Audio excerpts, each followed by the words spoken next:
आपल्या राज्यामध्ये इतिहासावरून सुरू असलेला वाद थांबत नाही आणि त्यामुळे महापुरुषांबाबत वादग्रस्त विधान करणाऱ्यांविरोधात कठोर कायदा करा अशी मागणी खासदार उदयनराजेंनी केली आहे। मात्र आता उदयनराजेंनी महात्मा फुलेंबाबत केलेल्या विधानामुळे नवा वाद पेटलाय। बघूया याच संदर्भातला हा सविस्तर रिपोर्ट।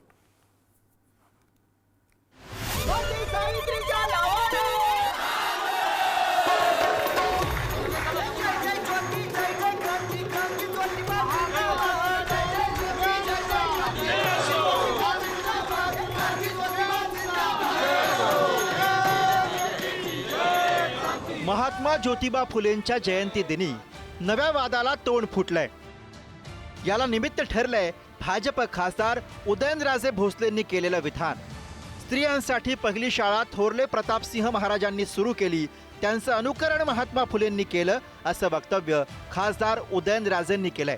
दरम्यान उदयनराजेंच्या वक्तव्याचा ओबीसी नेत्यांकडनं समाचार घेतला जातोय। काही पाखंडी मंडळींनी सर्वप्रथम स्त्री शिक्षणाची शाळा जर कोणी सुरू केली असेल तर ती थोरले प्रतापसिंह महाराज यांनी सुरू केली। एका दृष्टिकोनातून आपण पाहिलं तर थोरले प्रतापसिंह महाराज जे होते त्यांचं महात्मा फुलेंनी अनुकरण केलं। स्त्री शिक्षणाची शाळा जर कोणी सुरू केली असेल तर ती थोरले प्रतापसिंह महाराज यांनी सुरू केली। ती सुद्धा स्वतःच्या राजवाड्यात सुरू केली। त्या राजवाड्यात कालांतराने ज्यांनी देशाचं संविधान लिहिलं ते डॉक्टर बाबासाहेब आंबेडकर यांचं प्राथमिक शिक्षण झालं। थोरले प्रतापसिंह महाराज जे होते त्यांनी त्यांचं महात्मा ज्योतिबा फुलेंनी अनुकरण केलं, कारण की त्यांनी सुद्धा सर्वात प्रथम जर स्त्री शिक्षणाचं जर शाळा कोणी चालू केली असावी तर ती थोरले प्रतापसिंह महाराजांनी केली। ती सुद्धा सातारच्या त्यांच्या स्वतःच्या राजवाड्यात केली। आणि तिथं कोण प्रतापसिंह, काय प्रतापसिंह म्हणून महाराष्ट्र ओळखतो? आम्ही ओळखतो छत्रपती शिवरायांना, आम्ही ओळखतो छत्रपती संभाजीराजांना, राजर्षी शाहूराजांना। प्रतापसिंह कोण? आणि तत्कालीन राजे काय करत होते सांगू? एक दोन राजे सोडले तर हे इंग्रजांच्या क्लबचे सदस्य होण्यासाठी धडपडत होते। ते इंग्लंडमध्ये जाऊन तिथं सदस्य होऊन त्या क्लबमध्ये काय करत होते? तुम्हाला यांचा प्रेझेन्स नको आहे का उदयन महाराज? महाराष्ट्रातली कुठलीही घटना तुम्हीच पाहिजे का तिथं? नसाल तर कुठून आणायचं? महात्मा ज्योतिराव फुले आणि सावित्रीबाई फुले यांनी देशातील मुलींची पहिली शाळा सुरू केली होती। हमारी प्रथाओं में बाधा न डाले। क्या कर लोगे? यासाठी त्यांनी समाजाचा रोष पत्करत शेण आणि गोट्यांचा मारा सुद्धा सहन केला। कौन पहले थकता? फुले दाम्पत्याच्या या कार्याचा इतिहास लवकरच चित्रपटाच्या माध्यमातून मोठ्या पडद्यावरती झळकणार आहे। ये युद्ध नहीं महायुद्ध है। 1847 मध्ये सावित्रीबाई फुले चौथी परीक्षा पास झाल्याची नोंद आहे। मुलींना शिकवण्यासाठी सावित्रीबाईंनी पुढाकार घ्यावा असा आग्रह महात्मा फुलेंनी धरला। पुण्यातल्या भिडेवाड्यात 1 जानेवारी 1848 मध्ये मुलींची पहिली शाळा सुरू केली। शाळेत सुरुवातीला फक्त 9 मुली होत्या। हळूहळू ही संख्या वाढून 25 इतकी झाली। शाळेचा अभ्यासक्रम पाश्चात्य शिक्षणावरती आधारित होता। शाळेतल्या अभ्यासक्रमात गणित, विज्ञान आणि सामाजिक अभ्यासाचा समावेश होता। फुले दाम्पत्याने 1851 पर्यंत पुण्यात मुलींसाठी आणखी 3 शाळा सुरू केल्या।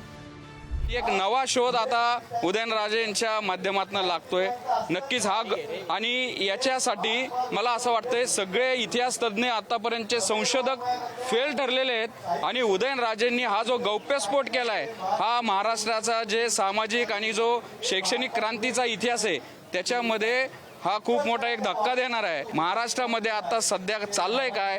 इतिहास नव्याने लिहायचा, साजेसा लिहायचा असा छत्रपतींच्या वंशजांचा हा प्रयत्न अत्यंत दुर्दैवी आहे। जग साक्षी आहे, इतिहास साक्षी आहे की सावित्रीबाई फुलेंचं, महात्मा ज्योतिबा फुलेंचं अनन्यसाधारण जे योगदान आहे ते आपल्या सगळ्यांच्या समोर आहे।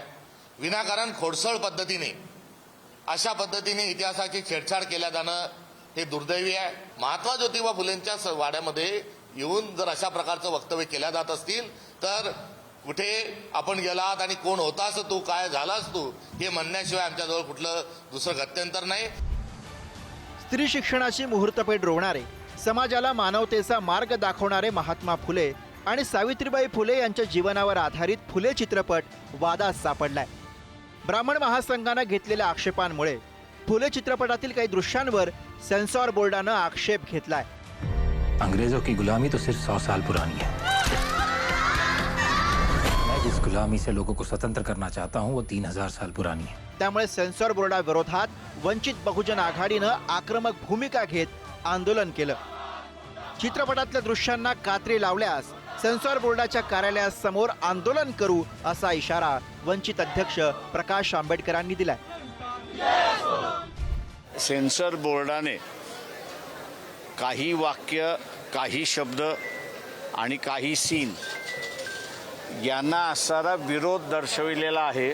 सेन्सर बोर्डाला विरोध करण्याचा अधिकार नाही आणि सेन्सर बोर्ड हे जर विरोध आपला तसाच ठेवणार असेल तर सेन्सर बोर्डाचे जे मेंबर आहेत त्या मेंबरच्या घरासमोर असताना आम्ही निदर्शनं केल्याशिवाय राहणार नाही। महाराष्ट्रामध्ये ज्यावेळेस एखादा चित्रपट प्रदर्शित होतो त्यावेळेस सेन्सॉर बोर्ड असतं, त्याच्यामध्ये ते सेन्सॉर बोर्ड त्या ठिकाणी चित्रपट बघतं, त्याच्यामध्ये अनेक वेगवेगळे मान्यवर त्या बाबतीमध्ये त्या समितीमध्ये आहेत आणि साधारण त्या चित्रपटाचा समाजावर कुठला काही वेगळा परिणाम होणार आहे का, त्याच्यातनं वाईट परिणाम होणार आहे का, हे सगळं पाहिलं जातं, शहानिशा केली जाते।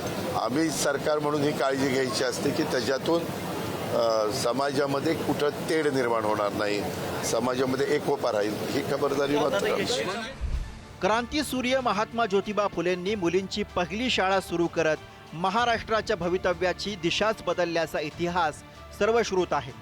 महात्मा फुले आणि सावित्रीबाई फुले दाम्पत्याला भारतीय इतिहासात महिला सक्षमीकरणाचा आवाज म्हटलं जातं।